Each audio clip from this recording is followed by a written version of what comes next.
Can I call you to order, please? Evening, everyone. Can I thank you all for coming tonight? I think this is the fullest council chamber I've ever chaired. I think both with councillors and public. So great to see you all tonight. First item is to receive apologies for absence. Well, clearly we're all here, so there won't be any apologies for absence, which is great. Next item is declarations of interest. So if anyone's got anything they need to declare in terms of disclosable pecuniary interests or other interests, request for dispensation, hospitality accepted or inappropriate gifts offered. Nope, no one's got any others. Great. Okay, next item then is to consider and approve co-option of a councillor to Arundel Town Council. So you will have seen the information that Sheridan Baker has provided in support of her application to be co-opted. So she's here this evening. Good evening. So I don't know if there's anything you want to say or add, or if anyone has got any questions they want to put before we put it to a vote. I think there's far too much information. Far too much information. Yeah, okay. Well, in that case, I'll ask someone to propose. Thank you. And I've got a proposer and a seconder, Oakes and Robinson. And those in favour? That's great. Thank you very much. That's excellent. So, welcome. So I think Emma's explained you can sit, but you can't actually vote until you've been signed in, but indoctrinated. Yeah. Can I just say?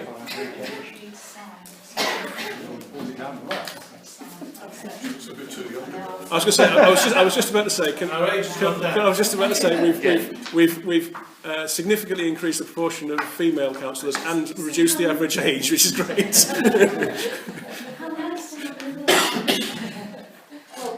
Instead of 69, it's now around 67. Yeah, something like that. On a birthday.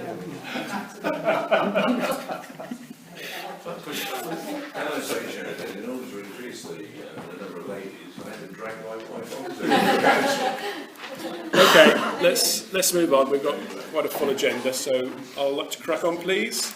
So now to approve minutes of previous meetings, and we've had a few of those since the last full council meeting. So we have first one. Can I have someone well, again, unless anyone wants to raise any issues, then we need someone to propose the approval of the full council meeting held 16th of October. Thank you, Councillor Oakes and Peel. And those in favour? Okay, so that's everyone, I think. And we had our extra, let me do some initialing first.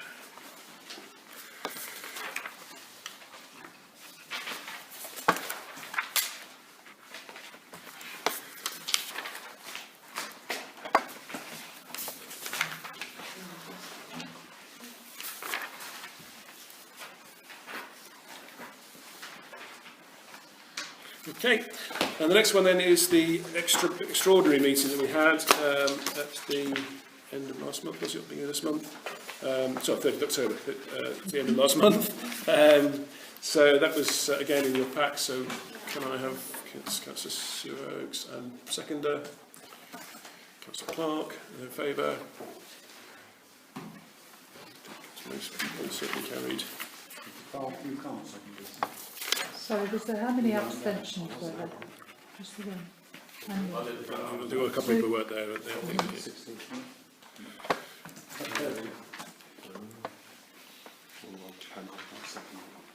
Okay, and then the next one is the full council neighbourhood plan meeting on the 6th of November. Again, you've seen that, so if there are no questions or clarifications, I've got a proposer in Councillor Robinson, seconder in Councillor Stagg, in favour. A couple of extensions, I think. Okay.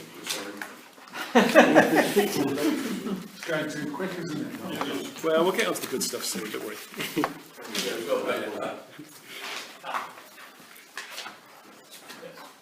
Right, okay. Thank you for that. So, next item is the opportunity for public participation from interested parties. So, is there anyone in the members of the public who want to say anything at this point? Oh, no, great, okay. And Very impressed. sorry?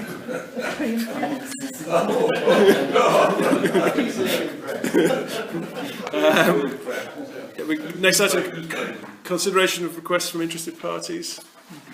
Okay. Right, we don't have any district councillors here. I don't think we have a report, do we? No. So we've not seen a report. My report was, my most recent report was in the Oundle Oracle, which was only a few weeks ago, if that, days ago, only recently done in the doormat, so I've got nothing really to add. I'll save it for a future one. So we can move on to town matters. So the first item is to receive an update on the emergency exercise held at Fletton House on the 7th of October. We've done that. I did. Although, I think there's a time to bring in the thing about Yeah, the mask. that's what this was really, a Okay, report so from it. one of the big things that I'm the flood warden, right, so emergencies are dangerous. So I thought I'd introduce myself as Mr. Emergency Man. So for the benefit of everybody in the room, it was an exercise that was county-wide, but in East Northants, to test lots of issues. We had the Red Cross involved, various other bodies, and they based themselves at Thrapston, but they also did a sort of emergency evacuation here. So Fletton House was the key for the evacuation side, which went exceedingly well. And we had people from our school acting as actors, and there's a professional bunch of actors that do this thing, so it's really interesting. But one of the big key points about this is, in an emergency, you're not going to have communication, so you've got to prepare for the fact that all the lines are down, no telephones, no mobiles, or anything like that. So this RayNet thing is their emergency network for setting up a radio. They basically set up a radio network of their own, which is in fact fantastic. And so what they did on the day here was they strapped it to outside there as a temporary measure. And it was all right, actually. But looking at what they're saying in their report, we need to report back what we suggested to them. One of the advantages of doing a radio station is I know where the areas are. And as it happens, Oscar Radio, which is the thing that I founded effectively, we did a lot of work on radio transmission when we set up Oscar, which has been rather helpful now, 20 years later, because I know where we should go. And the place you go in is the cloisters, where, you know, that tower thing in the cloisters? I don't know if you know, but there's a mast. That's actually a police aerial hidden inside there. And I don't know if it's used anymore, but Oscar Antenna is where we should go to. So wherever the Oscar Antenna is, I'm not sure if it's there now, because we have real experts look at this and find out where it is.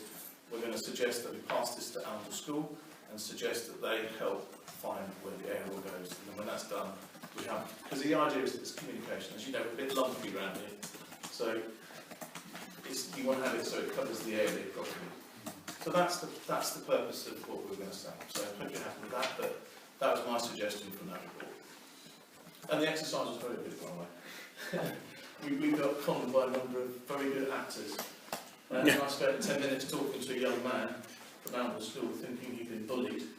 And in fact, after 10 minutes, he says to me, "Is it over now?" And I've done my full teacher day, but it was quite something to be conned that way. So, Okay, great. Thank you for the update. And as you've seen, the document is in the pack as well. It's the voluntary emergency communications document was provided. Next item then is to receive an update on North Bridge. So I think Councillors Peel and Robertson have got some news hot off the press. Do you want to know slide? No, go on. Aye? Okay. Well, you'll be pleased to know that the restrictions to the bridge will be going up in late January next year. Almost immediately after that, the reconstruction of the bridge, or the repair of the bridge, will be taking place and will be finished before Christmas next year. There are a couple of outstanding points that they still haven't dealt with.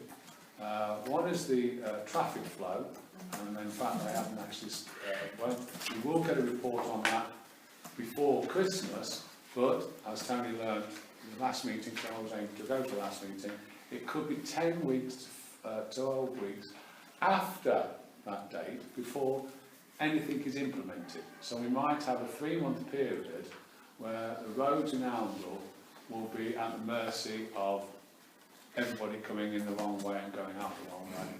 So we don't know how that will happen, and we don't actually know what the traffic flow system will be at this moment in time. All we can do is hope that it is a correct one for Oundle, and hopefully that they might take notice of any improvements we put forward, because obviously Tony and I will study it very, very carefully and go back with some suggestions that we might have against their particular traffic flow presentation, if they ever get round to doing it. That's about it, isn't it? Well, and then just to complete the statement and then the questions, we've had a follow-up meeting in Thaxton this afternoon, and the big issue that came out of that was the project management and their misunderstanding that you can plan for something that hasn't actually happened. So I think you could help them on that particular issue. But yes, their view was that they were going to look at what happened to the traffic in the town, and then they were going to start pulling up a plan once they'd seen what happened, which would take the 10 weeks that Peter's talked about, plus more. You know, so we want to change their mindset and help them understand project management. I think the problem we have to push this particular item is that because now we know an end date, and without all end dates, people then do tend to work towards that end date without actually doing anything. So one thing we have to keep pushing now on this traffic flow situation is as quickly as possible, because I can foresee, and I'm sure Tony has the same fear, that by the time they've actually got the traffic flow in place, the bridge will be repaired. Because they will deliberately take the time. I thought they had traffic engineers working on this. Oh, they have, but it's still not. They won't actually complete it until just before Have you Christmas. actually talked to the traffic engineers? Yes. Do they talk to you?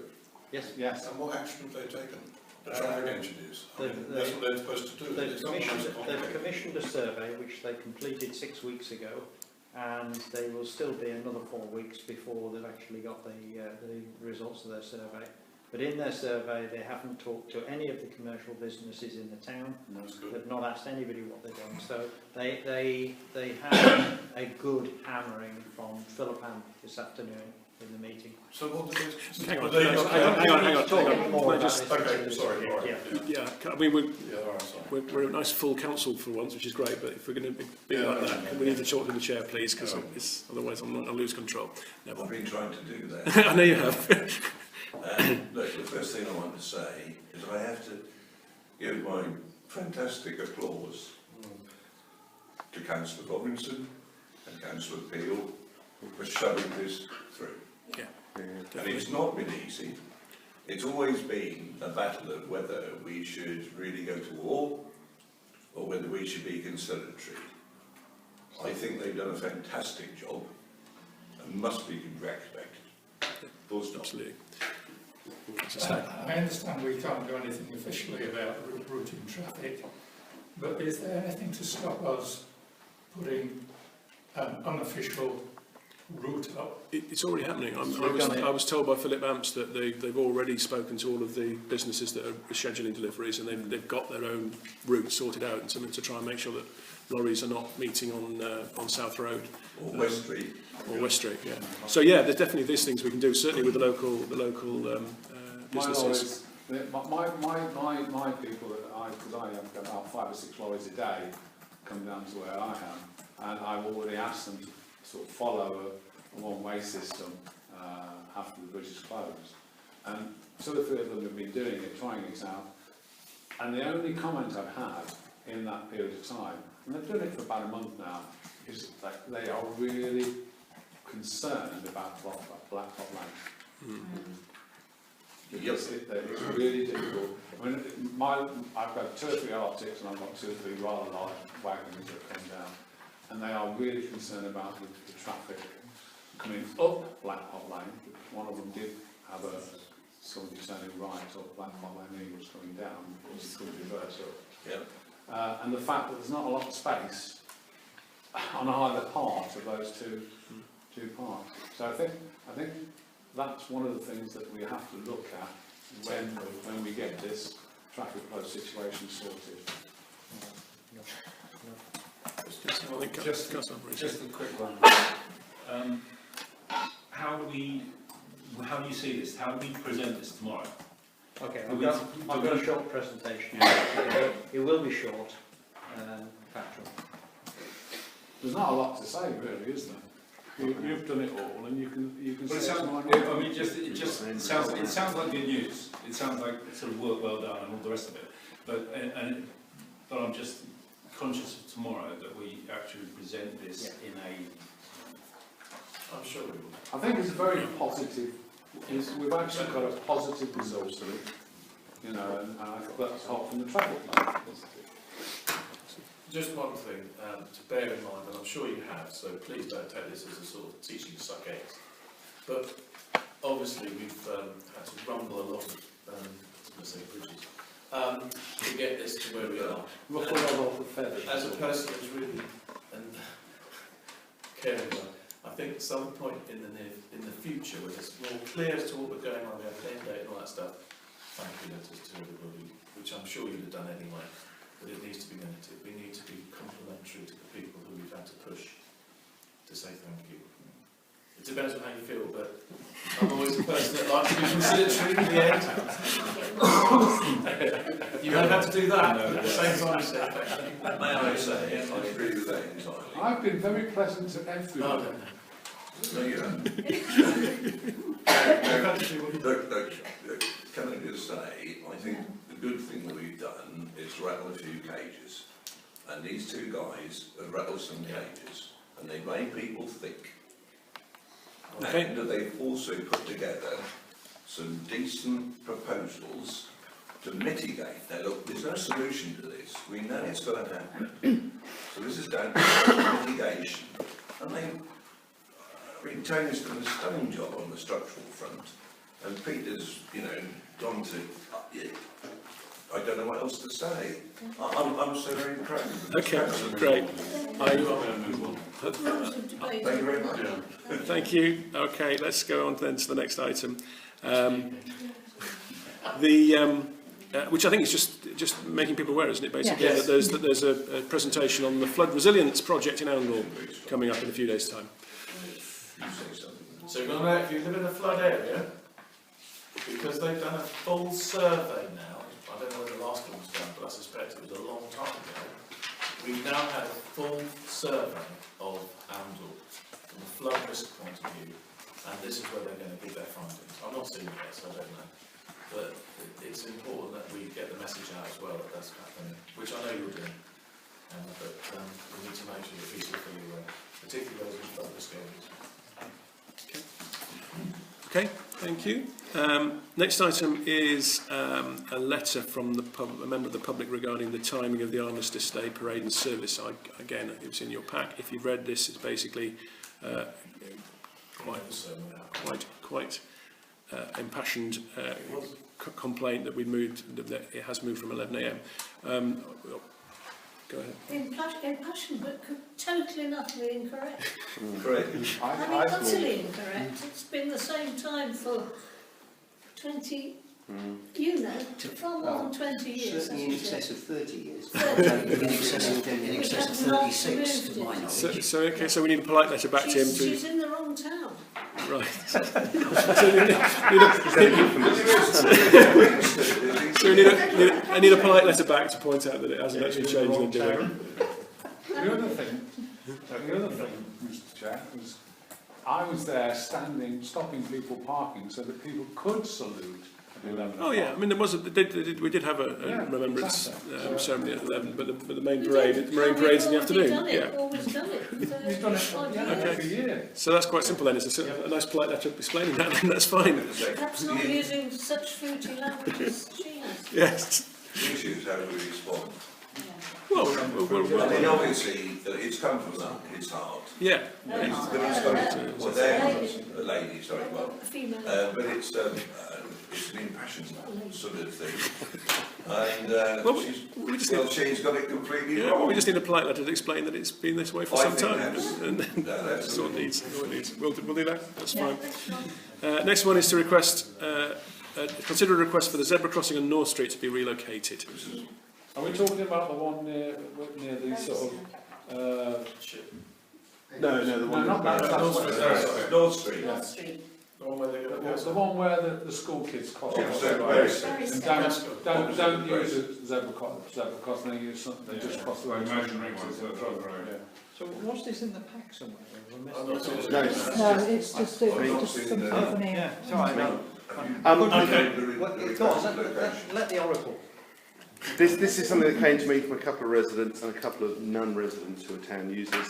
They say when they drive into town in North Street in the morning, some of the school kids are crossing, and lots of them are crossing from the Berrystead, which is on that side of the road, the east side of the road. They're crossing, and then they turn left, and cars are waiting to go into the car park, the Gascoigne car park, and the kids then cross that road.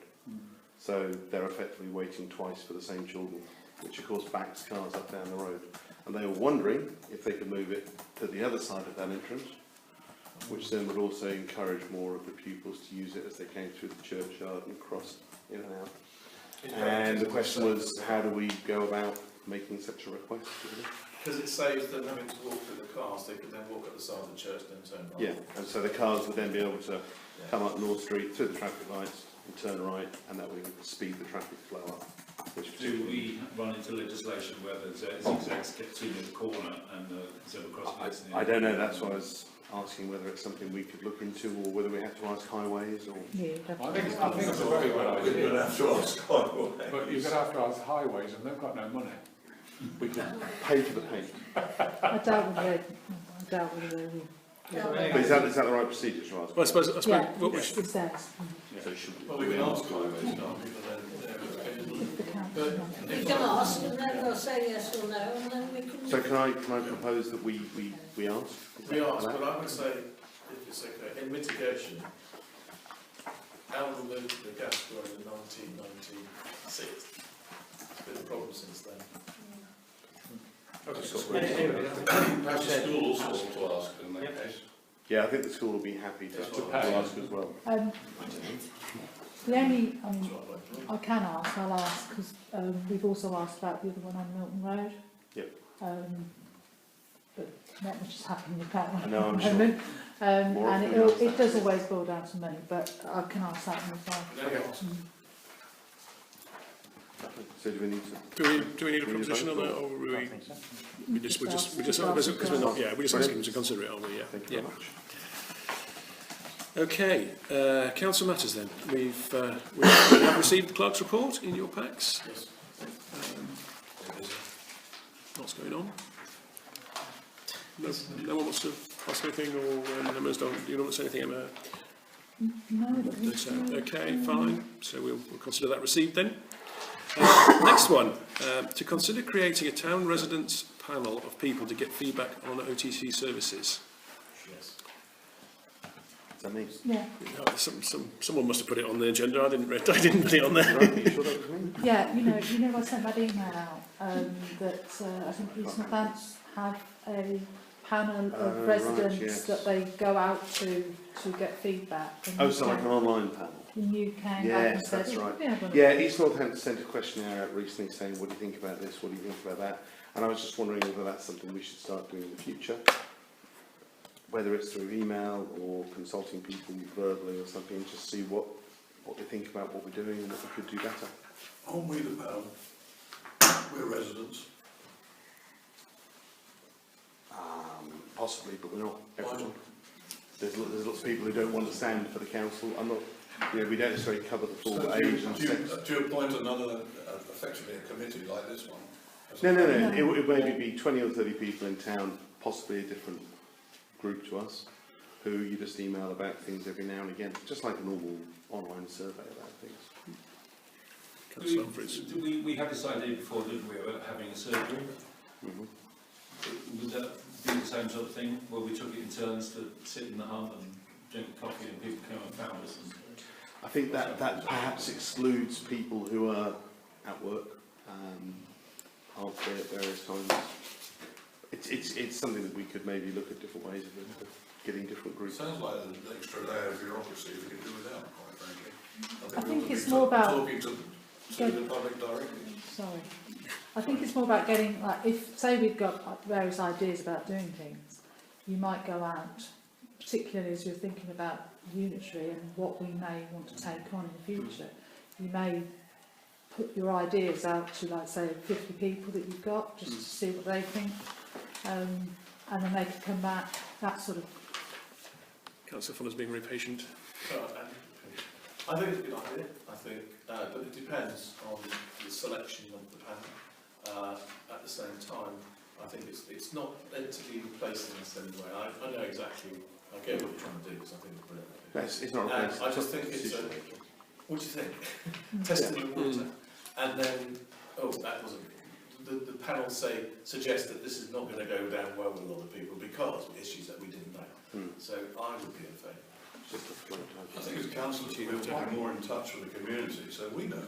I don't see why we should have an extra layer in between. You know, we can do our own not marketing, but consultation. That's what the oracle's for. Councillor Beale. I really don't see why we need another layer in between us and the Marco, I think the simplest way of doing it is just to have a Twitter account. Yeah. You know, and put our suggestions on the Twitter account and wait for people to return them. We do at the moment, don't we? How many people? So I just think that's the easiest way. About 800 something. Councillor Shackles waiting as well. Well, I have sympathy with Councillor Glenn's viewpoint. It does seem to me that the Oracle is a method of pushing out information and ideas to the town, and anybody who is interested can feed back, and that's anybody who reads it can feed back, rather than some artificial panel that may or may not accurately reflect the town. And I tend to feel that if we're going to survey the town, then the better way of doing it is to use the Oracle, and if we were to expand, to use the Advertiser in addition, to perhaps use articles in that to float ideas and get feedback, rather than create some sort of unofficial and rather artificial, in my view, panel that may not be representative at all. So I just throw maybe the word panel isn't the right one to use here, but it's a sounding board rather than anything. And I'm I know a lot of people that they might get the Oracle, but they certainly don't read it. Councillor Spartan's waiting. I think it's a good idea. I think the problem is going to be getting it representative of the feelings of the majority of the people. And quite how you go about that is the difficult bit. But if you can get something that is representative of the whole town, the trouble with things like Twitter or responding to the Oracle is that people who reply are in certain demographic groups or certain clubs or societies or whatever get together and say, let's make a representation, and that isn't necessarily representative of the town as a whole. Val, did you want to anything? Well, I'm just thinking that if people could contribute by joining the council, for instance. Yeah, absolutely. Not now, we're full. Can I make a suggestion? I guess this sits very much within the communications group, which I guess is why, Ian, you've come up with it. So why don't we? You've had a sounding. There's clearly a mixed reviews. Yep. Why don't you go away and, as a communications group, come back with a more defined proposal, and then we'll have a look at it again and see whether we can put it to a vote. Yeah. And I'm sure people will collar you afterwards and tell you how they think you should do it. Okay, financial matters then. So we need to. Election. Oh, quite important one as well, isn't it? please. Yes, so to consider whether OTC would like to be an election for the Town Council next year or that it should be delayed until 2020. Now again, just for the background, so this is to do with the fact that the elections for Unity Authority will be put back until 2020, so there would have been local elections in April next year for our district and county councillors. Those are now not going to be taking place, which means if we do decide to run elections for town councillors, we'll be doing it on our own, which means we'll have to foot the whole of the cost rather than a smaller proportion of the cost if it's been shared with the other councils. So there are pros and cons, I guess, of doing or not doing. The pro is that we stick with the 4-year term democratic process. The con is it costs us money, more than money it would otherwise. So I think that summarises it. We don't know how much. I'm not sure really, because it's normally, well, I don't think you've had one here for quite some time. It's about something like £3,000, but I don't know if that's total cost or if that's when it's combined with district and borough. I actually feel that it would be a fantastic idea to have our elections next year for two reasons. Firstly, the fact that the NCC and ENC are not having theirs, so we should hopefully get more people in Oundle looking at the town council and possibly voting in that type of election. And also we might just get more people actually wanting to stand in that election. So I would say that at the risk of losing my seat on the council, which I'm quite prepared to do so, I actually believe it would be a good, open, democratic part to say that Oundle will not be budged and that we should have an election next year. And I'm going to completely disagree. And the reasons are, I get your point, I agree. I agree with everything you say, apart from the fact that we've undergone a lot of ups and downs. Finally, on November 2018, we are a full council, okay? With the new genders, new things to look forward to. We need a bit of time to settle in. We've got stuff happening that's really interesting and good. And although I agree with the principle, I think we're making use of the opportunity that if we can give ourselves a chance to settle down as a group, we just welcomed our newest member, without any disruptions, to see what we can achieve in the space of 18 months or so, under the new regime, new view, new things and everything else. We've got to give ourselves a chance. And if we were to go for elections midway next year, the danger is we haven't had a chance to show what we can achieve as a group of people. Personally, I think we're an excellent bunch. Finally, we've got a team. And that's the biggest issue about these things, is finding a team that works. And I think we've got a team that works. And I'd hate to see this team broken up at this stage. I mean, obviously there's democracy and everything else, but if we can leave it for another year, it'll give us a chance to show what we can do. Yeah, so I also think we should leave it for another year, but for a slightly different reason. And that is, I think the turnout, if we have a parish council election on its own, rather than with a county, will be virtually totally unrepresentative of the town. There's a couple of things, of course, that could happen if we decided to go ahead, which wouldn't necessarily result in an election. So, each of us would have to decide whether we want to put ourselves forward for election. I don't know what people's views will be on that, but I mean, it may well be that not everyone actually does put themselves forward. Even if they do, if no one else in the town puts themselves forward, and let's face it, they haven't exactly been battering down the door for the last couple of years, then there wouldn't be an election anyway, because there wouldn't be enough places for there to be a contested election. So even if we did do it, there's probably a pretty good chance that any of us who wanted to be on the council would probably still be sat on the council at the end of it. I'm just stating that. I'm not advocating one way or the other. But in that case, we wouldn't have the cost, and we wouldn't break up the team. So. Right, it's just developing from Councillor Robinson's point, because I too share his concern that actually you potentially end up with a very small turnout, because historically that's often been a problem. Whereas if it's going to go ahead at the same time as elections for a brand new authority, all singing, all dancing and all the rest of it, there's more of a chance that the public will be engaged in that process and potentially rather fired up to participate. And if they're participating in that bit, with luck they'll participate in our election as well. And so on the basis that A, it saves money, B, it allows some continuity, it's a one-off chance. Nothing like that's ever happened before that I can think of. And C, I think we do have the opportunity to benefit from tying ourselves up with the new authority election rather than going the other way. So I think that if the opportunity presented itself to enable us to delay the election, it might make sense. I guess the other point about aligning with them is that we don't end up out of sync, because presumably if we didn't align with them, we then have to have another 3-year term, or a 5-year term, can't work it out now. Our current term would be 5 years, and then our next term would have to be a 3-year term to align with them again. It would be full normally, so it would get problematic.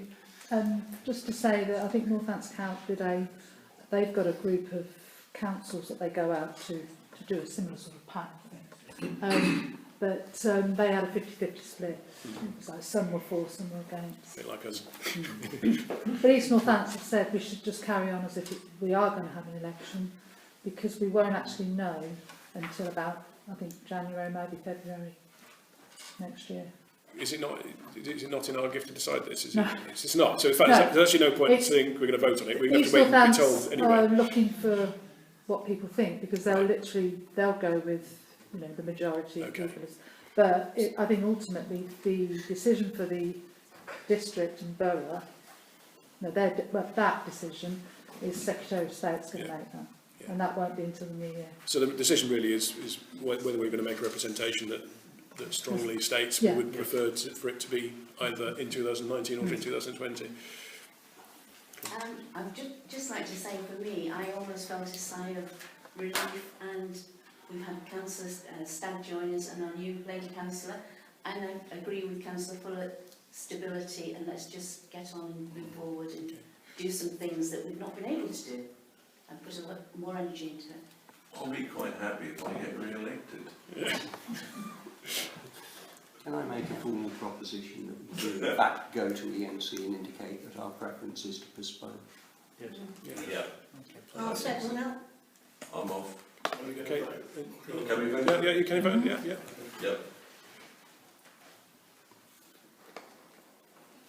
You get that? Everyone against? Sorry. There's 2 against. Yeah. Okay. Right. Oh, well, it's 1.50-50. It's definitely a strong majority to hold off and try and persuade the ENC so that there's a line with them for their 2020 election. Okay.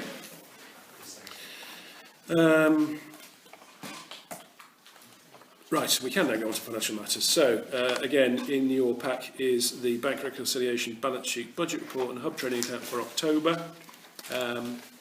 And again, I'm assuming people have had the opportunity to have a look at that and will raise anything they want to discuss.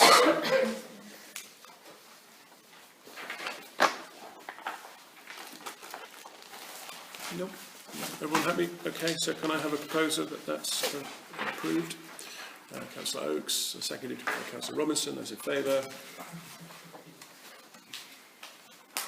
Is everyone? So, and that the payments for October 18, similarly, the proposition that the schedule of payments for October 18 as presented at this item are paid up and that all related documentation and cheques are signed. Councillor Oakes has proposed. Councillor Fuller seconded. In favour?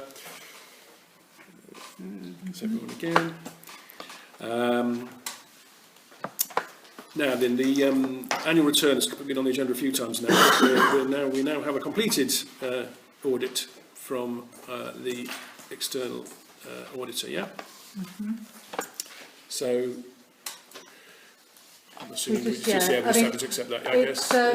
It's a little bit disappointing with the fact that, as you can see, with the final sheet that they sign, they sent that through before they'd completed it, and they still leave it as we're still working on it. You don't get another one. Within the report, they pick up on areas of weakness, and they picked this up from the internal report, audit that we had, and that was when our internal auditor picked up. But since then, we've actually addressed that. We've got 2 verification officers, we've got a checklist that we go through, which we do need to have another meeting in December on that one. Okay. So, but they haven't seen that because they didn't actually ask for any information from us. They just went on the documents that they have. There is our internal audit, because there have been a few problems with this particular audit and other audits in the council.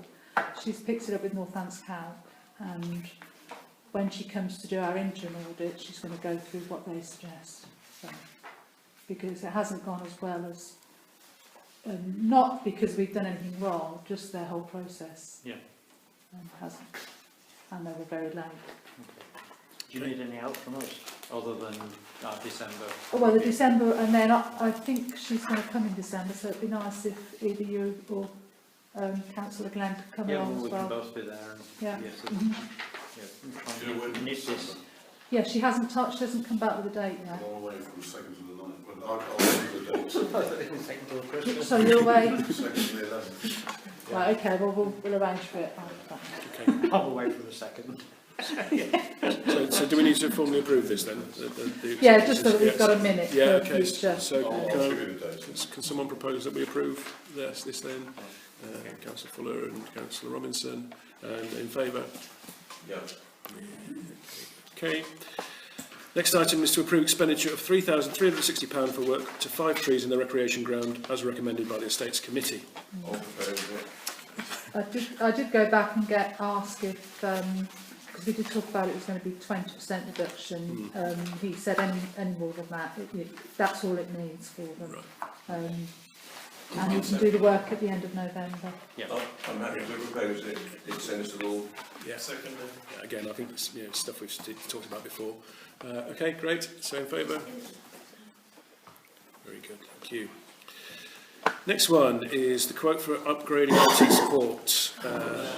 So, yeah, no, I know what you're going to say. Yeah, I had a conversation. Councillor Fuller. You want to go racing? Okay, this is proved to be an issue that we have as a council. I'm not blaming, it's nobody's to blame, things like that, but I have my antennas, I've read the report and my antenna was going a little bit. I think I'm going to ask that we delay this because I've had a chat and I've spoken to, in my job I meet people who are capable of doing this. And so there's a particular person I know in Coventry who's been working with one of my apprentices. And I know what he does. He's been to the school and he's completely sorted out the school's IT system from bottom upwards. And it's just a person I was asking some advice because I looked at the stuff that we're doing. We don't have a sophisticated system.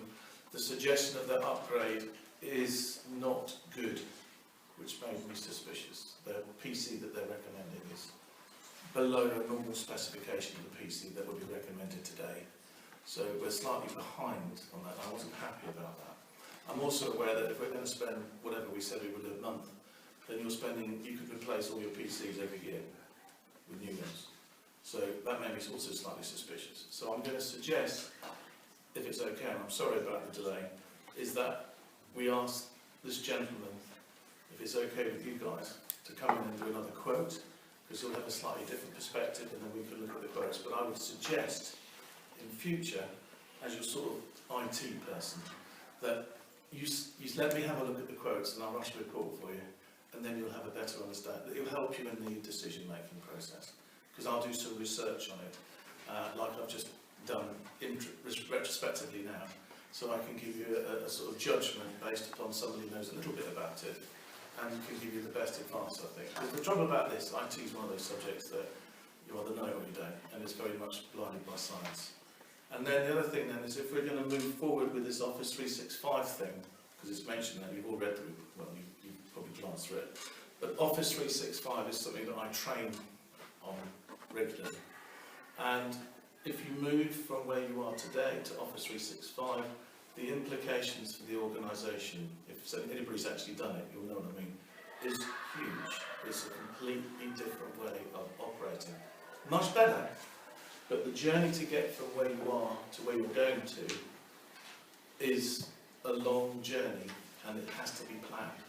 So just to give you a vision, because I think you'd like to know what you can do, first thing is, all our documents become centralised, we wouldn't have emails out, you'd be able to just go to a file, a bit like Dropbox, and you'd be able to see them. You just don't, there's none of this sort of sending documents multiple times, singular documents.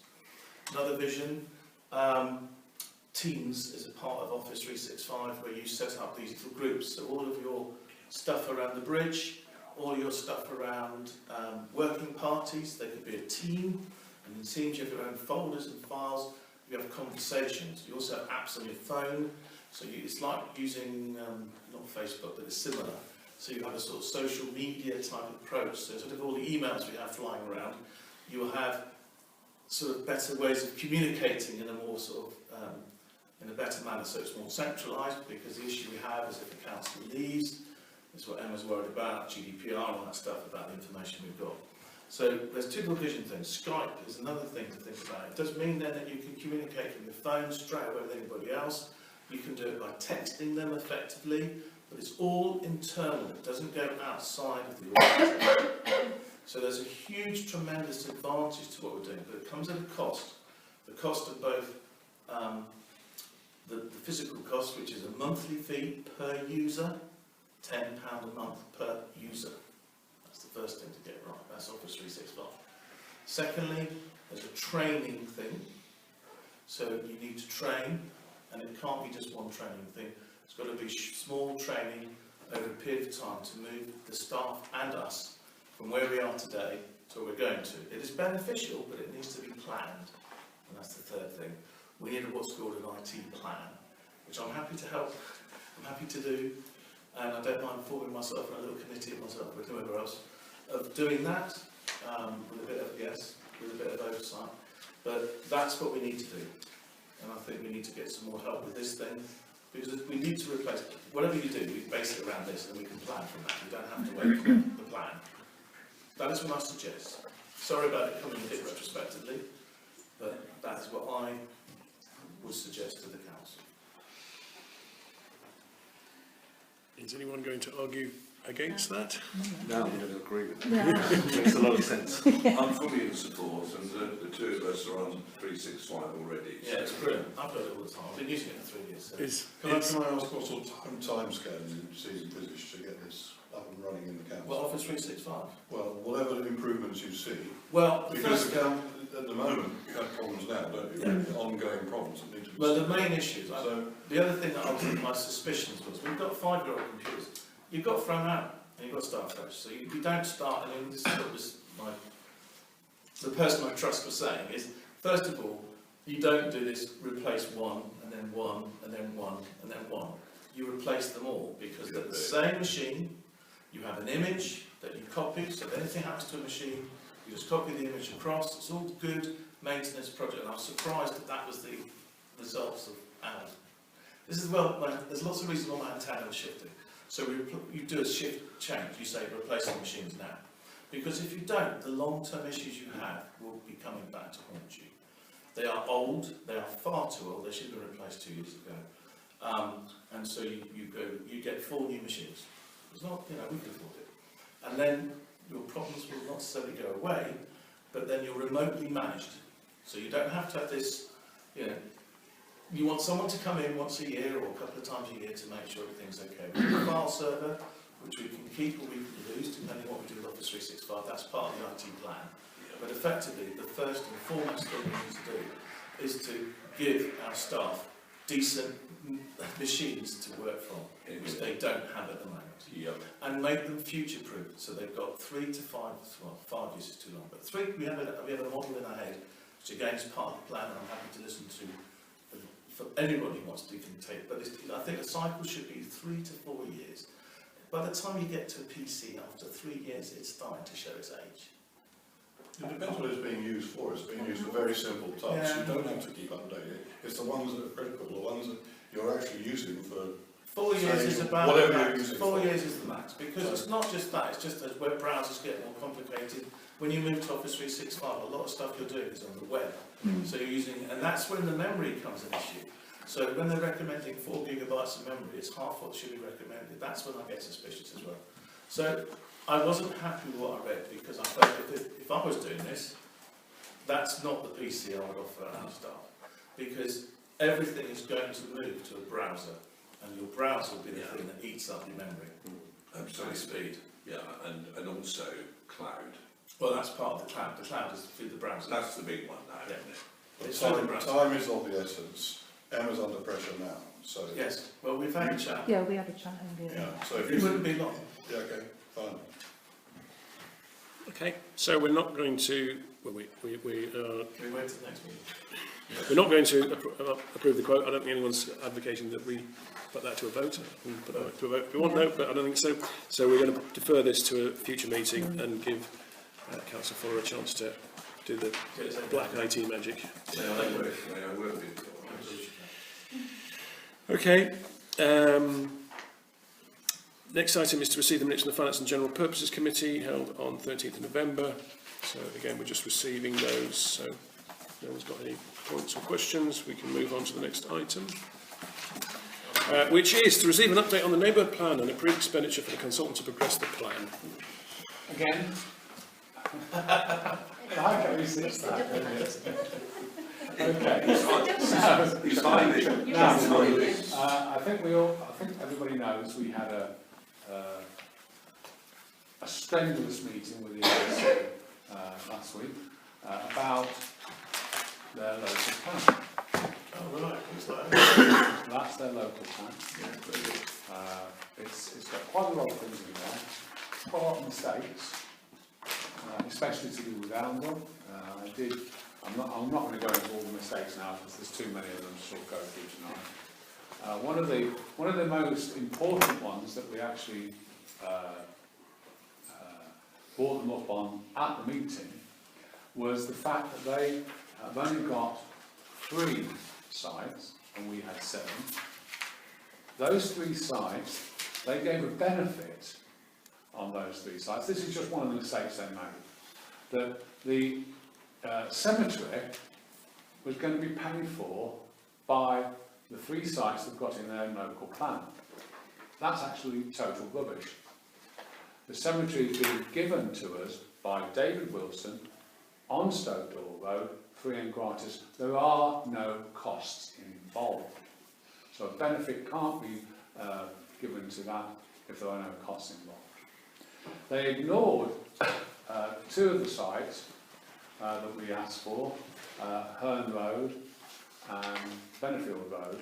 The other 2 sites that we asked for, which were the small estates on the back of Wakeley Close and Mithersfield, they class as Winfield sites. So they would not be classed as sites as such, but we did get out of them the fact that they could be counted in the amount of houses being built in Oundle, although they're not specified as being in those 2 particular sites. So what then happened is that we then said, well look, the reason we picked Benefield Road and Herne Road were the benefits of those 2 sites to Oundle. They said, well, you can't prove that. So I have been in conversation with Philip Rose today. He's in Florida, and I've been in contact with George, and I can't for the life of me remember his second name. But anyway, the outcome is that we are now getting letters saying that those land parts that are in those 2, Benefield Road and Benefield Road, and I've got to still go into detail, so this is only provisional, but the Philip Rose one is being done and will be either donated to Oundle Cricket Club, and there will be 1 senior pitch, 1 junior pitch and a pavilion. That will be funded by Philip Rose, and given to Oundle Council or the club. That we have to discuss. But all those details I'll have when Philip gets back on the 6th or 7th of December. We're having a meeting, and that will all be ready to present to ENC before the 17th of December. We also anticipate that we will have the Bennefield Road site done the same way as well. So they cannot then discount those two sites, because we've identified and confirmed with them, and we'll have it in writing, that those benefits exist. So then that brings us back to the amount of houses that we want in the neighbourhood plan. In our plan we have 312. That's obviously including Millersfield, including Waverley Close, including part of Ashton Road, including Cotterstock, 30 houses in Cotterstock Road, which was the original plan, including Stoke Doyle Road, and including Bennefield Road. So that then gives us, and Herne Road of course as well, that gives us 7 sites which we've then got good reason to want in the neighbourhood plan. The next stage, and they've said to us that they're going to delay their, give us more time, on the 17th of January, to actually put it all together for them, but we're going to do it for the 17th of December, so they can't say, oh well we didn't mean it, you have to have it in for the 17th, it's going to be in for the 17th of December. So that's where we're at. The next part... Sorry, can you explain what you mean by in for the 17th? Well, we have to get the consultation period for the local plan finishes officially on the 17th of December. So we've got to put this in the part of the consultation? We have got to make sure that what we want to go into our neighbourhood plan, which will then proceed, which is proceeding, is part and parcel, so they can't refuse to accept these plans because we've got what they've asked for in that side. But we then have to continue with the neighbourhood plan to get that up and running and sorted, and to go to Reg 14, etc., etc. That will have to be up by Christmas anyway. So that's where we're at, basically, on the neighbourhood plan. You've seen, hopefully, and you've had time to read it, because it came at 5 o'clock tonight. You've seen the screening. I haven't had time. But there's the screening. That's the first part of the consultant's work, done and sorted. Is it good? Well, the part I've read, yes, it is. It's basically just confirming, actually, what our neighbourhood plan was in the first place. But they have to do it. They have to do the screening. It has to follow the correct route. Okay? Now, what I did ask them to do, the consultants of this, is to give us the worst scenario payment that they want then for doing all the SEAs. I got this tonight as well, which I haven't been able to pass through, because I've just had too much to do. Right, they can't actually give us a proper quote, it's impossible, that they've already said that. But assuming, and there's not 15, there's somewhere, probably printed off the wrong thing, assuming that they had 15 sites, the total cost would be £12,000, plus there might be an additional circa £1,000 depending on what charges were made to the plan, or changes were made to the plan. That includes them coming up here, etc., etc. But that includes if there was 15 sites for SEAs, we have actually only got a maximum of 5. But because obviously they couldn't give us a proper quote, because until they actually start doing it, they can't see how many SEAs there are, because they've only done the screening. They couldn't give it, but I asked them to give us a worst case scenario so that the council knew. Because I think it's important that you have the worst case, and then hopefully we can get a better price, but I can't give any more information now. Just for the benefit of people who are like me, who's completely and utterly confused by what's going on, and we've got a new council on board as well. In a nutshell, are you able to describe the process. So we have a neighbourhood plan, which we're still pursuing, Yes. and that will form the basis of the plan for this area, even though there's a district plan coming up. Yes. Well, There's a local plan. the issue is that ENC are the people who have to satisfy themselves that our neighbourhood plan is fit for purpose, is going to be cleared by an inspector. Right. They won't put it forward for inspection unless they are confident that they think our plan meets the minimum requirements for that inspection. When they wrote back to us at the end of our consultation earlier in the year, they said they thought our plan was deficient in a number of areas.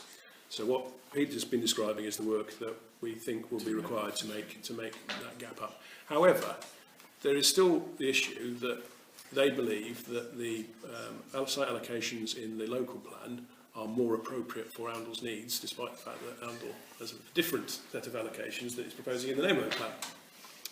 If we don't get to the point where ENC accept that our neighbourhood plan is more appropriate, there will be a mismatch between the local and the neighbourhood, and at some point they've got to align.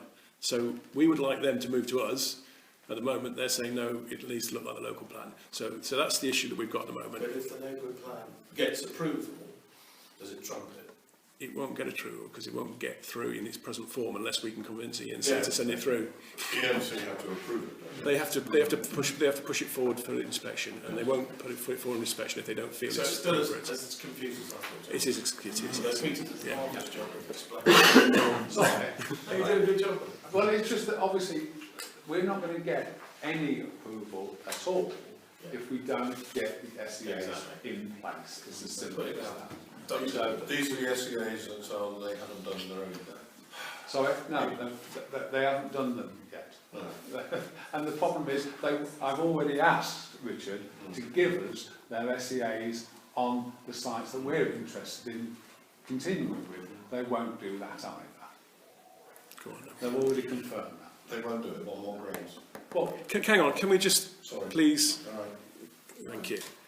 At this juncture, I just wish to say that I need to declare an interest, Okay. because Philip Rose is a very dear friend of mine. So I guess we have to. And I believe that I have to make that quite clear at the outset. I have had nothing to do with the selection of these sites, but he is a very dear friend. And I think I need to declare an interest and make that quite clear to It's your everybody. Okay, Yeah. thank you. And so, Okay, thanks, in Neville. effect, so, as other councillor, Yeah, yes, that's good. Okay, So we will do that. Okay, thank you. I was just going to add to what Peter said, these are the SEAs that they promised they would pay for. well, yeah, exactly. Yeah. Well, I know that they have now said they won't do that, they won't pay for them. So I do apologise for coming past you again, Chairman. We are, if I may, Go on. carry on. We are basically, we know what we want, we know we can succeed, but if we don't carry forward with the SEAs, then they will just ignore us. It's as simple as that. I mean, there are, as I said, I have read this, and I know that there are several other faults in the plan. For instance, if you look at the Cotterstock Road development, where they're saying there's 130 houses, only 30 are actually in Oundle. And they're counting the 130 as Oundle's 300 houses. But they're not. Peter, just be careful. surprise. Yeah, I think. Just be careful on that point. Well, I know, there is a slight Yeah. variation. No, what it is that They there want was to move 30 in around. our plan. Yeah, in the biggest site they would put 130, but of that 130, more are actually in Oundle. So they're not increasing the plot size by the equivalent of 100 houses. I thought that was the So they're situation. increasing the plot size, Yeah, go on. but not by the size of 130 houses. But So they, Anyway, some of those yeah, houses will be in Oundle. I think we need to, try and stick to the Yeah. big picture here at the moment. So we need to respond to the ENC consultation on the draft local plan. what we will be doing is putting together as much evidence as we can to demonstrate why we believe the allocations that were put into the draft neighbourhood plan are more appropriate.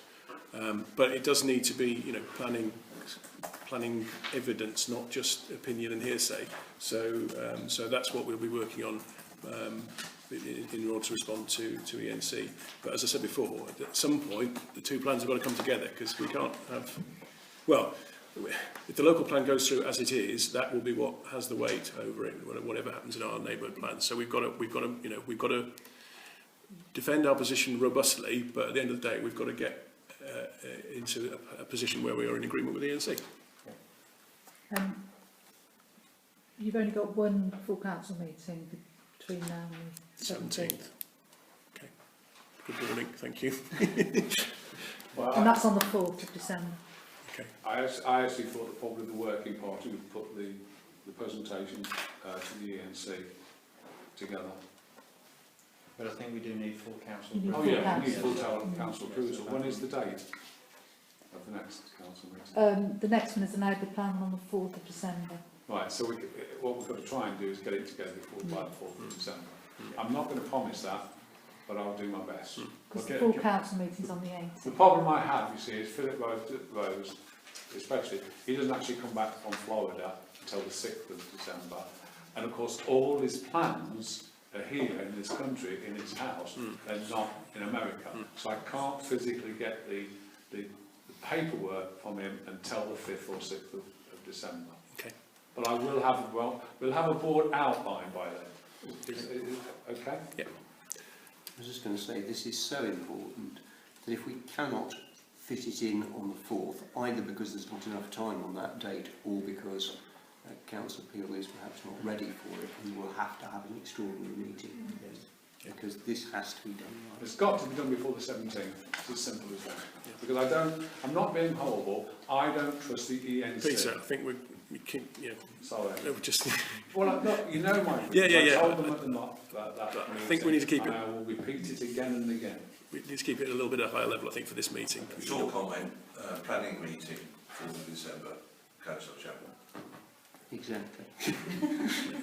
Which is why we've only got on the face of it an hour to do this, which may not be done yet. Yeah, okay. But I mean, I think the important thing is how we gather that evidence. Okay, there's an important point now that we need to cover off, which is approving of expenditure for the consultant to continue on with this work. Yes. I propose it. Well, just before. I mean, Sorry, what are we Yeah. proposing? What are we voting I'm, on? we have no choice. How much is this? We don't know, do we? up to £12,000. 12,000. But we only have just over 5,000 in the budget, so you will need to decide where you're going to get the rest of that money from and make a decision on that as a council as well, Right. because you'll be over your budget. Right. There's a massive underspend in terms of what we thought we may have to pay for taking it over from the county council. So if it has to come from anywhere, let it come from there. I think what I'm going to try and do is suggest that unless anyone has got a point that they want to make to try and argue that we don't proceed with any further work with the consultant, which I suspect no one is going to try and argue that point, but now's the time if you feel you need to. What I would suggest is that we approve expenditure of the £5,000 budget as an initial allocation, go with the consultant working on that, consider where the rest of the money is going to come from, and approve that the subsequent amount once the consultant's work is underway and he's got a better idea of the scope and the costs. Mayor, is that a proposition? It's a suggestion that that's a proposition. Can I just check with Peter then that works? Oh, I've no idea. I mean, as far as I'm When does concerned. he want us to He's not commit to the next tranche of money? Well, now, basically. But he's not asking us to commit to anything, is he? No, he's not asking us to commit. What he's saying could cost up to 12,000.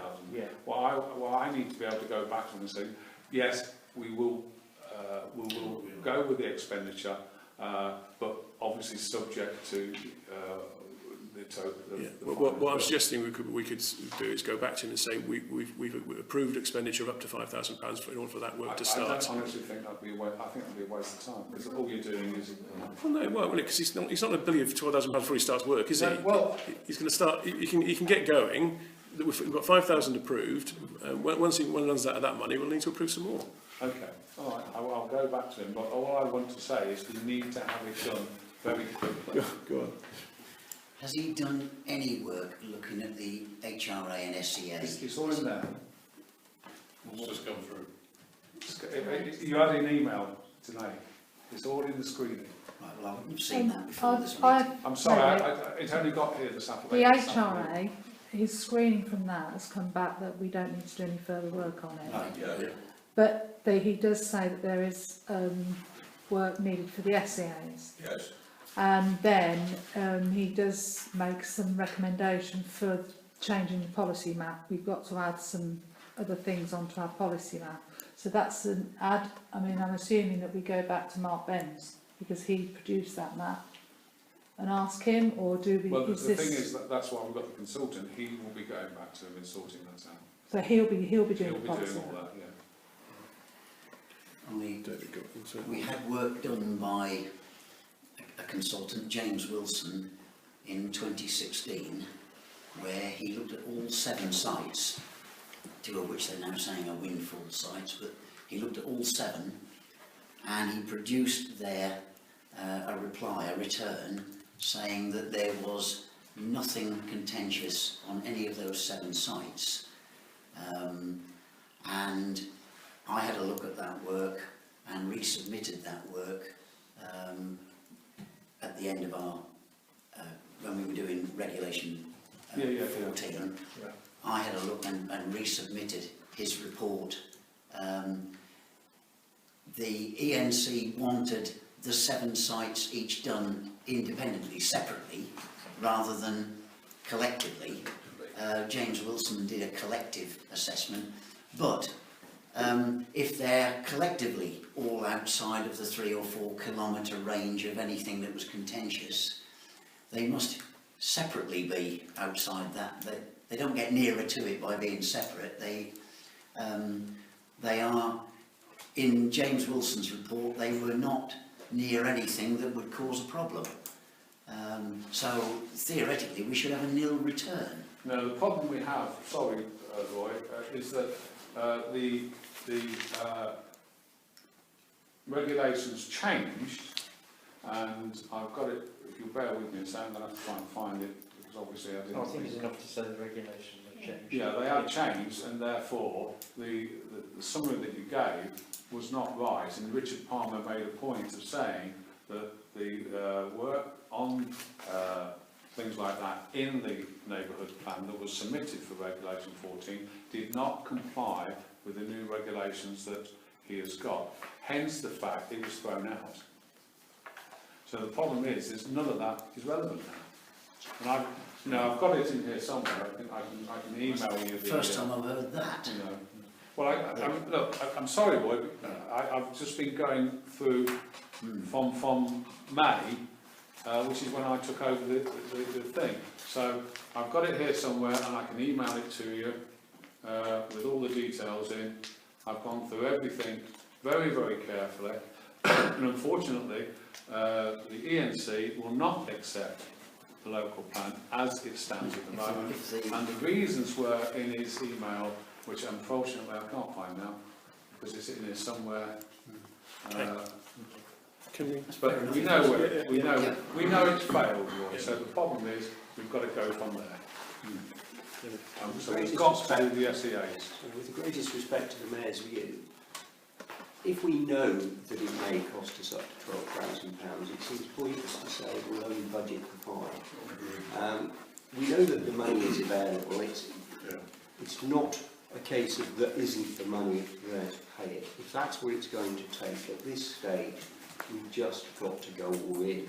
And therefore, what's the point of not saying at this stage that we'll budget up to the £12,000 that it might cost us?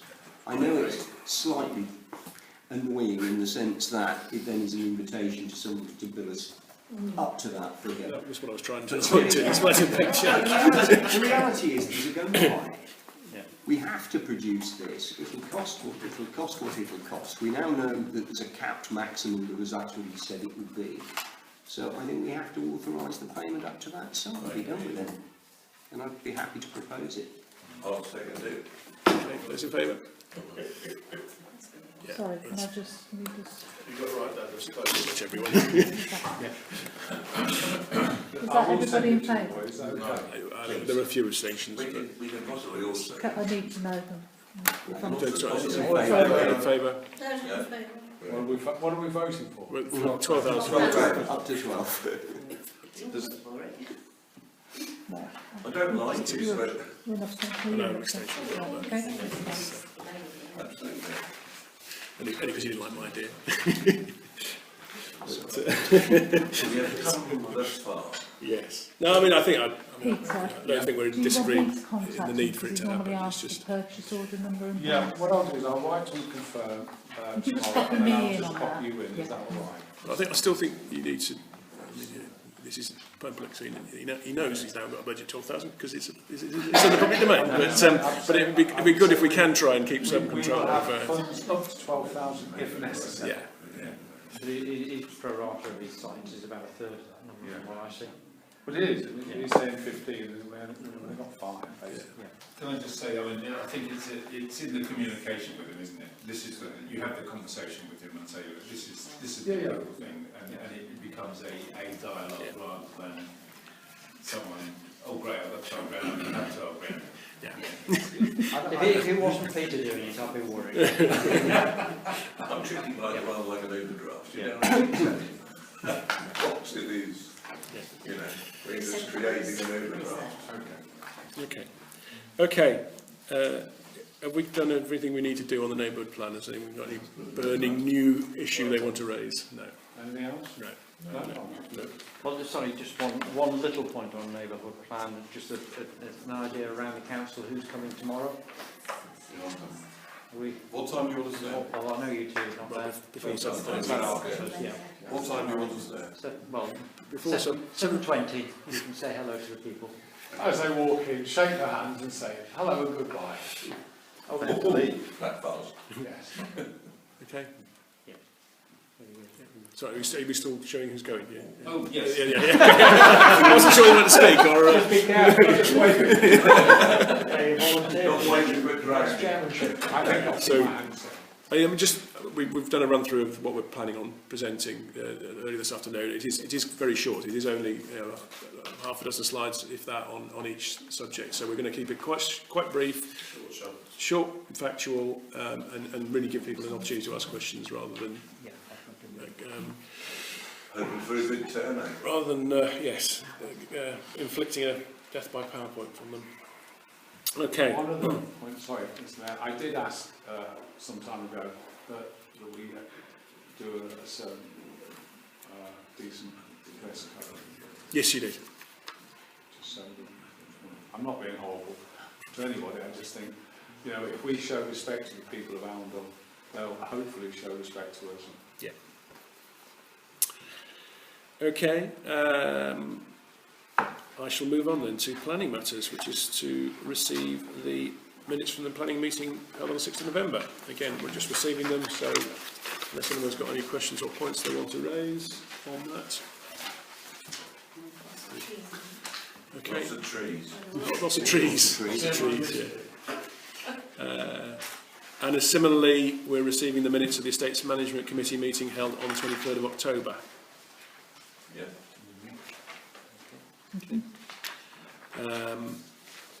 And then we've got the note from the Marketing Working Party, Just a small report. which is, again, it's in the pack. Okay. Next item is to approve the terms of reference for the Communication Working Party. So this is newly written following the decision to redefine those terms, isn't it, basically? It is. Do you want me to say anything? Or Well, everyone's seen them. Does anyone want them clarified or anything? Oh, you can play around Good with luck this. with it, mate. You can play around with this forever. Did you want to say something? No, I yeah. propose You want to propose it? Okay. Yeah. Councillor Fuller, seconded. In favour? I'm on it. And again, we've got the reports from the recent communications from the Communication Working Party. So again, to receive that.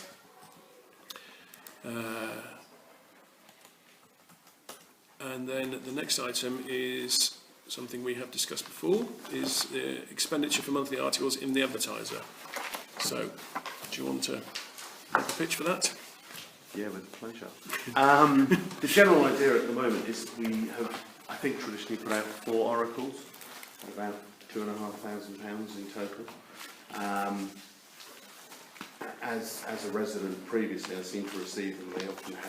They said what had been happening, which was great. But as we've seen recently, getting news out to people about what's coming up and what they need to be aware of, I think we need something more regular. It struck me the Advertiser goes to every house. We live in a weird little bit of Oundle, and it's one of the few publications that always gets to us. The fact it comes out every month, the fact that it's clearly successful because people obviously keep re-advertising on it. It just seemed a really easy way of getting a message out that isn't online. It's not one that involves people who are already informed in very many ways, but people who want something on paper. We can use it to raise questions, inform about meetings, whatever it happens to be. The cost would end up probably being around £100 a month if it's a single page. We could do inserts. I was going to bring one along, but it's sitting by my doorstep. So. And it would just give us an extra line of communication to the people of Oundle, because at the moment there's 6,500 people in the town. I think a lot of people either aren't informed or don't get engaged, and it just strikes me that certainly for a year or two we should try an extra avenue of communication. Sorry. Great idea. Love it. I think it's a good idea. The only thing is, actually my son's going to start delivering to this. That's why he wants it to go. No, it's my son. You don't need to declare an interest. The thing I would say is, who's going to take responsibility for the actual content? Because it would be unfair on it to be the clerk. The communications. And if it's one of your monthly... And there's a deadline which would keep us honest. That's it. And one of the points in the terms of reference just put forward was that we could do it quickly and easily. Just 3 or 4 of us or 5 of us agreeing it, straight through. Job done. Brilliant. Simple and straightforward. What do you think of 1 or 2 pages a month? I think on it would probably be 1 page, 2 pages if necessary, and an insert if we wanted a calendar of the year or events or something. That would evolve into that. That's the word. I'm all for greater communication, but of course we don't, in a sense, control the Advertiser, whereas we do control the Oracle. And I think the vast majority of people in Oundle look at that as somewhere where they might look up if they want to get hold of a plumber or an electrical engineer or something like that, and they might keep it to hand. It's not something I think they would look at for what I might call editorial content, and I am sceptical as to whether or not that is the right medium in which to do it, or whether frankly you'd be better off operating some mini oracles which we control and which we put out as something entirely separate to that document. I'm willing to give it a try, but I am sceptical as to whether it's the right publication to put stuff in. Over the years, we've always maintained, if you like, a distance from advertising. We've not wanted to be in something that's just advertising, which is why we again have advertising in the Oracle. I mean, we'll promote something that's a community event or something, but I personally don't think it's a good idea.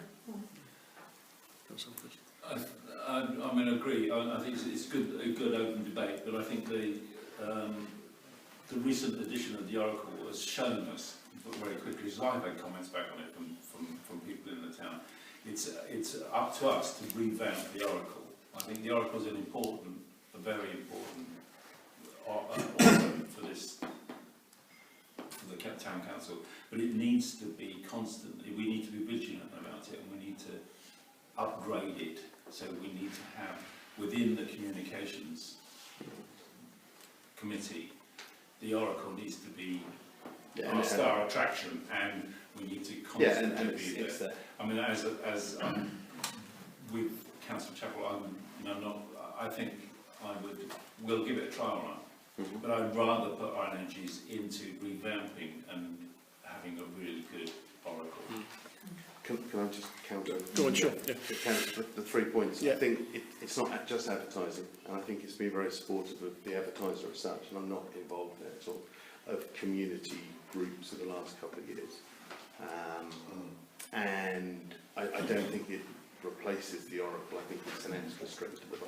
Yeah. So, I mean, previously in the last couple of years, we've probably got the Oracle out 2 or 3 times maybe, and it tends to sort of be reporting on what's just happened, etc. The idea of the advertiser as a proposition is to just keep things like deadlines for Christmas markets or one-way systems in people's mind, and the Oracle continue being the flagship. As I agree, but we need a really good boom for everything. But the two can work together better.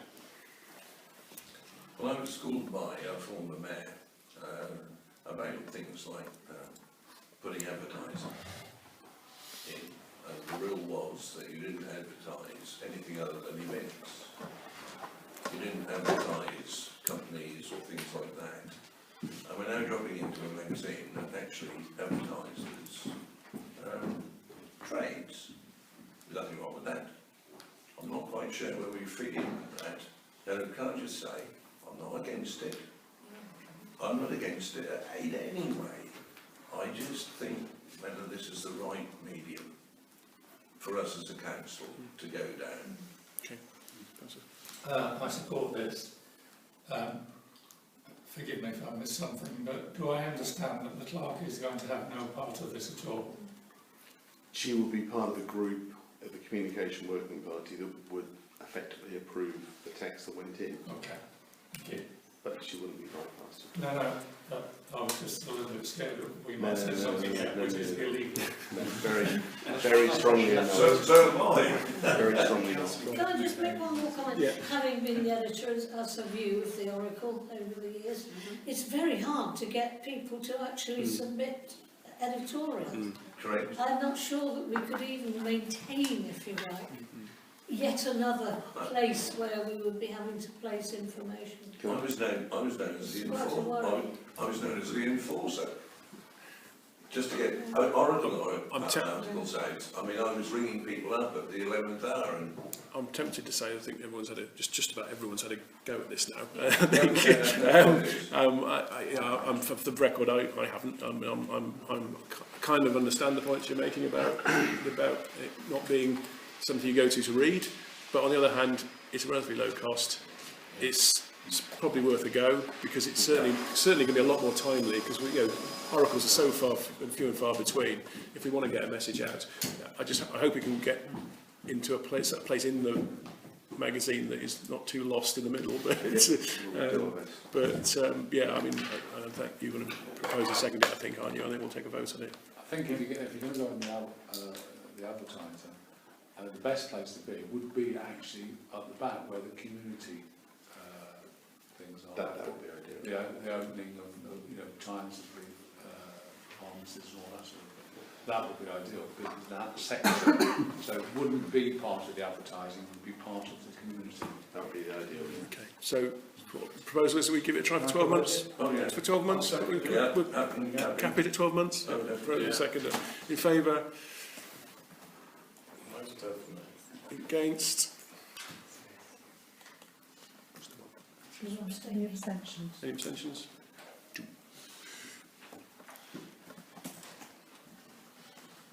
Okay. That's the Communications Working Party bit done, isn't it yet? So we now have correspondence for information to receive the Winter Joint Action Group newsletter. So again, I think that was in your pack. and the East Northants Council Town and Parish Briefing, which has got information on the local government reform update on the proposed unitary timetable. So that's it, I think, in terms of... Now then, the only final item that we're going to discuss relates to personnel issues, and please note that in view of the special and/or confidential nature of the business about to be transacted, it's advisable in the public interest that the public be temporarily excluded and they're instructed to withdraw. Standing order, PC. So, can I have someone propose that? Councillor Chapel, seconded Councillor Fuller. And I was going to check with the clerk. Does that include Sheridan? Yes. Yeah. So, those in favour? Okay, that's everyone. Apart from Peter. You're against, yeah. Okay. Sheridan, we're going to have to kick you out, I'm afraid, because you're not been signed in yet. It's nothing very contentious. So we'll tell you we'll tell you afterwards. Do am I free to come along tomorrow evening? Honestly, I don't think we're saying anything about that because it's just a report. So the final item really now is any other matters for report only that people want to raise? Councillor Stagg. Yes, we've got three things. Could we ask that comms tell the people of Amble why we're not going to have an election next year, why we put it off? Well, we haven't, have we? We're going to ask East Northants to say that it would be our preference for us to align with their 2020 elections, but they may not make that decision. They may not decide to do that. If all the other parishes say, oh no, we want to go in 2019, we might be going in 2019. Okay. I mean, I don't have a problem with communicating that that's the situation, but it might be better to wait until we know what the answer is. I agree with that. The second thing is it's budget season, and I've heard 2 or 3 things tonight, which may or may not cost lots of money, and I'd hate us to get to December or January when we finalise the budget and somebody puts their hand up and says, I'd like £5,000 for something. So if there's anybody got anything that they may need some money for, please let us know sooner rather than later. And the last thing I want to mention are the envelopes. Anybody who's not filled their envelope or would like to do so, please give it to Emma at the end of the meeting. Great.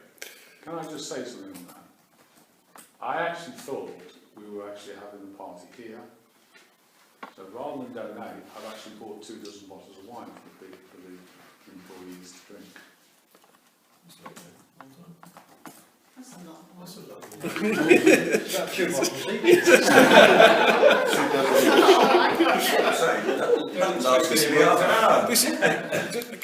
I mean, just to clarify, Emma, if you can. My understanding is that this is. My understanding is that this is the staff going out somewhere. Yes, we're going out. I didn't understand that. When we did last year, and I kind of assuming we'll do the same this year, is on the last day afternoon we had a little get together, didn't we, and nibbles and wine. So it'd be nice to do that again.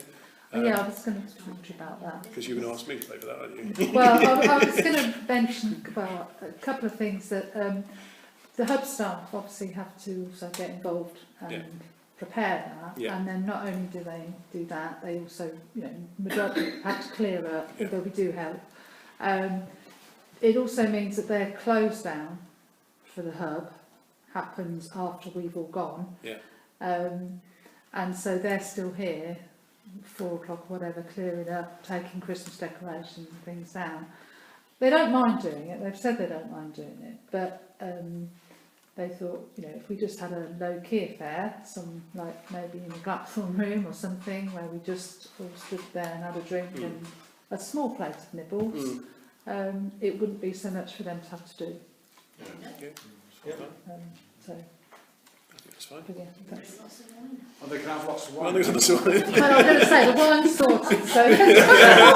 They sorted now. One thing I have said as well, and I'll repeat this because I said this to Emma, if there are any spare bottles of wine, only the staff can take them. Oh. Absolutely. Oh, right. That's very Excellent. good. Anyone So else? I should be pouring the drinks. Very small glasses. Second. Okay. Anyone else? Yeah, I just want to say that we had a wonderful Remembrance Day parade and service and etc.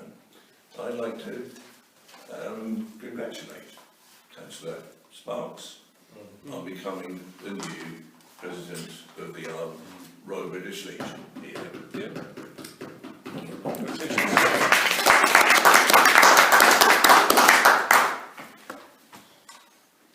Is that it? No, I was going to say it privately, but because we talked about the Remembrance Day in the letter, I was approached by a resident on behalf of a number of residents who said, when are you going to sort out the War Memorial? So I looked at him and said, what? Because I was standing right next to it outside the butcher's. He said, look at the date, it's all wrong, 1914 to 1919. So I said, no. He said, it's wrong. Anyway, I saw Leslie Taylor, and of course the war carried on until 1919. So just in case you get any comments coming I've had them through, already. that's what was circulating around that. Historically, it's actually the signing of the Treaty of Versailles on June 28, 1919, when the war finally ends. There. So November the 11th is just an armistice. that's your ammunition. That's In case anyone That's wants right. to that. There was an awful lot of people who died, not just before, isn't there? Very good. Great. Thank you all for Mike.